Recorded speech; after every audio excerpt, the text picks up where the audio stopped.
¿Qué pasa con el FMI? Bueno, parece que ahora Guzmán se está dando cuenta que el FMI no era tan bueno como estaba planteando, ¿no? Bien.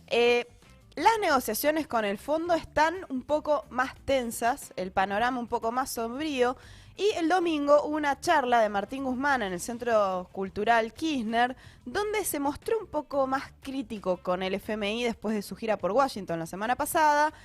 Eso, ¿cómo lo interpretamos? ¿Qué quiere decir? Porque, bueno, la semana pasada se juntó con Cristalina Georgieva y con los máximos, digamos, con el equipo técnico del fondo para discutir la negociación. También hubo declaraciones ayer de Mark Stanley, que es el futuro embajador de Estados Unidos en la Argentina, donde exigió un plan. Le exigió un plan para avanzar en la negociación, porque sabemos que el Fondo Monetario Internacional, vos decías, detrás de todo está el fondo, y yo te digo, Sí. detrás del fondo está Estados Unidos, Apá. que es el máximo accionista. Y, Con poder de veto. con poder de veto, y es, en definitiva, el que está también tratando de imponer sus condiciones. Pero empecemos por el principio. La charla del domingo en el Centro Cultural Kirchner de Martín Guzmán, que se llamaba ¿Cómo salir de la trampa de la deuda externa?, allí estuvo junto al ex candidato presidencial ecuatoriano Andrés Arauz y el ex ministro de Finanzas griego Yanis Varoufakis, que se caracterizan por también soler tener discursos más anti-FMI, ¿no? Plantear el no pago, por ejemplo, frente al FMI, aunque después hayan sido parte de gobiernos que capitularon o tuvieron, digamos, distintas, digamos, no han ido hacia el final con ese planteo, pero se caracterizan por una posición más dura con el fondo. Y ahí estaba Guzmán en esa charla con ellos, organizada por Mario Santucho de la revista Crisis y Lucía Caballero. Escuchemos primero algunas de las cosas que decía Guzmán. Acabar con la dependencia del Fondo Monetario Internacional es un acto de soberanía. Ahora vamos a hablar de lo que es el fondo. Y va a quedar claro por qué que esté el Fondo Monetario Internacional en la Argentina es un gran problema desde el punto de vista de la construcción de la política económica sobre el principio de la soberanía. Y nosotros lo que hacemos es negociar una solución de una forma que ese principio sea absolutamente innegociable. Bueno, ahí decía que hay que acabar con la dependencia del FMI, que ese es un acto de soberanía, ¿no? Dice, hay un principio innegociable, que sea una negociación sustentable, ¿no? Ahora, la pregunta es cómo pretende Guzmán acabar con la dependencia del FMI. Y él dice, pagando, básicamente, ¿no? Con una negociación donde vamos a ir a pagar. Sigamos con algunas de estas cuestiones que hablaba Guzmán. En este caso, ¿qué opinaba sobre el préstamo que contrajo Macri con el fondo? El uso de los fondos fue absurdo. De esos 45.000 millones de dólares, 21.000 millones se usaron para lo que decía Lucía, pagar deuda insostenible a acreedores privados en moneda extranjera. Que había que haberla reestructurado, que la reestructuramos nosotros. 24.000 millones de dólares financiaron salida de capitales, incluyendo la salida de parte de esos fondos especulativos. Bueno, ahí explicaba, el uso de los fondos fue absurdo. No pasé este fragmento porque me nombró a mí. Estaba hablando de Lucía Caballero, otra economista muy respetada, que también sabe mucho sobre el tema de la deuda. Pero lo que dijo Guzmán es, Macri, ¿para qué usó estos 45.000 millones que tomó? 21.000 millones para pagar deuda, 24.000 para financiar la fuga de capitales. Dice que todo eso está archivado. Ahora, ese acuerdo que se utilizó entonces para salvar a un puñado de capitalistas, ¿nos lo van a hacer pagar a nosotros? ¿Va a refinanciar esa deuda que de alguna manera refinanciar es reconocerla, validarla? Bueno, eso es lo que está proponiendo Guzmán, pues está proponiendo un acuerdo de facilidades extendidas a 10 años, posponiendo algunos pagos, pagando, como dicen, cuotas, pero que implica, sabemos, mucho más ajuste del que ya viene llevando adelante y condiciones muy duras, un seguimiento cada 3 meses, un seguimiento por parte del Fondo Monetario de todas las variables macroeconómicas, a ver si está cumpliendo con el ajuste. Bueno, es un régimen directamente dirigido por el Fondo Monetario. Mientras tanto, mientras negocia y se hace el duro, sigue sus reglas. ¿Por qué? ¿Cuáles son las reglas del fondo? Seguime pagando. O sea, mientras tiene estas negociaciones, el gobierno ya pagó 10.080 millones de dólares a organismos internacionales, de los cuales un poquito menos de la mitad, 4.200, fueron al FMI. Y todavía de acá a fin de año se predispone a pagar 2.300 millones de dólares más. ¿Cuánto equivale todo esto desde que asumió Fernández de 10.000 millones de dólares de pagos? ¿Que lo vas a comparar con cosas tipo escuelas, viviendas o qué? Sí, porque esta es la parte que nos gusta a todos. Vamos. Así La parte entendemos que nos todos. gusta a todos. 280.000 viviendas aproximadamente equivalen esos 10.000 millones de dólares que solamente se pagaron a organismos internacionales y préstamos bilaterales a otros estados. No Bien. estoy considerando la parte que se pagó a acreedores privados. O, por ejemplo, un IFE de 50.000 pesos para 9 millones de personas, ¿no?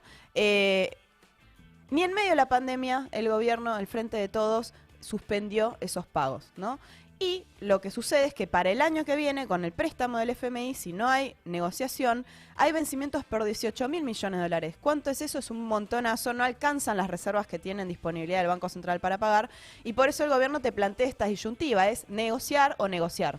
Pero lo que está un poquito de trasfondo a todo esto, tratando de interpretar, porque la semana pasada decíamos, Guzmán estuvo en Washington, directamente se juntó con Cristalina Georgieva, Sí. También viajó el nuevo jefe de gabinete, A Roma. También bajó Mansur. Alberto. A Mansur. Ahora sí, Alberto a Roma, va a estar en el G20, digamos. Pero, digamos que ahí estuvieron los funcionarios hablando con Cristalina, hablando con el equipo técnico, hablando con, creo yo también, seguramente tratando de buscar lazos con Estados Unidos, pero no sabemos nada de esa negociación. Son negociaciones que ocurren totalmente a espaldas de los trabajadores. ¿Cuáles son las condiciones, no? Estas condiciones que pone el fondo. ¿Qué es lo que está exigiendo? ¿Por qué no lo plantean?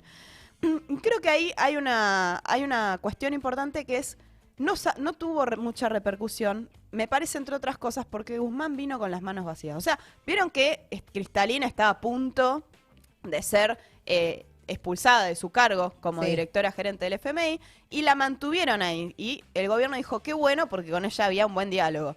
Parece que no fue tan bueno porque ahora Cristalina está, digamos, más presionada, o por lo menos está teniendo una actitud más dura con Argentina, y Guzmán vino con las manos vacías porque lo único que pedía era una cosa mínima, es que el Fondo Monetario le quite la sobretasa de interés que le cobra por haber contraído un préstamo tan grande, le cobra Claro. una tasa más grande, más alta de lo que sucedería con un préstamo normal.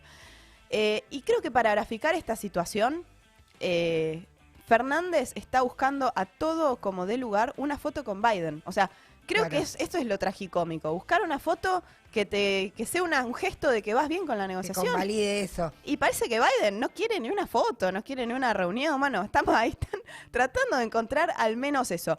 Escuchemos el último recorte sobre lo que dijo Guzmán, que hay una parte muy importante. Un acuerdo va a ser un paso dentro de un sendero, dentro de un camino que va a tener que tener otros pasos en adelante.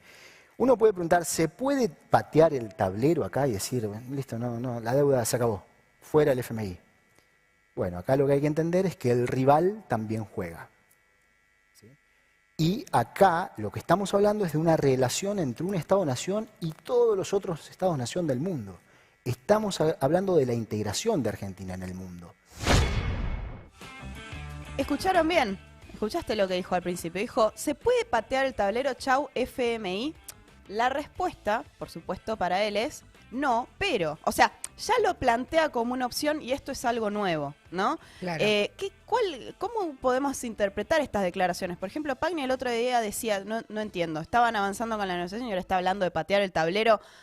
La hipótesis que hay es que, como no le fue tan bien con la negociación, Guzmán se está cubriendo, diciendo, Está abriendo el paraguas, digamos. está abriendo el paraguas, como diciendo, el duro soy yo. Yo tengo mis principios, si no es una deuda sostenible, yo no avanzo.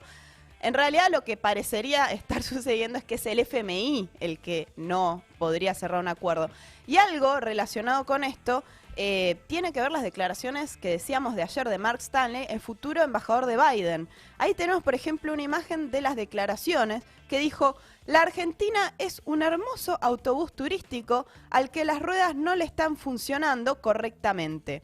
Y dijo, la deuda del FMI, 45.000 millones de dólares, es enorme. El problema, sin embargo, es que es responsabilidad de los líderes argentinos elaborar un plan macro para devolverla y aún no lo han hecho. Esto es muy importante porque lo que está diciendo es, ¿cuál es el plan para pagarnos? Que es exigir claramente un plan de ajuste con determinadas condiciones que, digamos, nos podemos imaginar, ¿no? Tarifazos, más ajuste fiscal, un aumento del dólar, bueno, muchas de estas condiciones, menores restricciones a las importaciones, a la compra de dólares, muchas de estas cuestiones son las que está exigiendo el fondo. Pero por si fuera poco, también Estados Unidos, y esto es el imperialismo directamente, se mete en la política interior, dijo, el comercio bilateral se ha reducido y algunas empresas estadounidenses están abandonando el país debido a barreras regulatorias. Seguiré dialogando con el gobierno argentino para abordar estos desafíos a medida que exploremos oportunidades para expandir el comercio estadounidense. Es decir, está directamente metiéndose en, por ejemplo, la cuestión de qué pasa con los precios, qué pasa con las regulaciones, defendiendo los intereses de las multinacionales en Argentina. Me parece, para cerrar, esto sigue, la negociación sigue, está en el medio también la campaña electoral. Como vos decías, de fondo, toda la orientación económica del gobierno está supeditada a lo que pase con la deuda. Te plantean que no hay otra opción que cerrar, pero si había una idea de que el acuerdo estaba por cerrarse, no estaría siendo así. Mientras que el gobierno dice que no le queda otra que cerrar, no está claro si es el FMI el que va a cerrar con la Argentina, y quedó demostrado en todo el ajuste que viene llevando adelante el gobierno. Ayer Berkovich, por ejemplo, decía es un ajuste enorme en jubilaciones, en el gasto del PAMI. Todo ese ajuste muestra que es una falacia la idea de que pueda haber un régimen del FMI y pagar la deuda sin ajuste. Solamente en este caso, dentro de todas las coaliciones, el único que está planteando un desconocimiento soberano de la deuda es el Frente de Izquierda, es la izquierda, porque es una deuda ilegítima e ilegal, es una deuda fraudulenta, y de esta manera es un primer paso para empezar a reordenar la economía al servicio y a favor de las necesidades que tienen las mayorías trabajadoras. Tom. Bien, todo precio es político.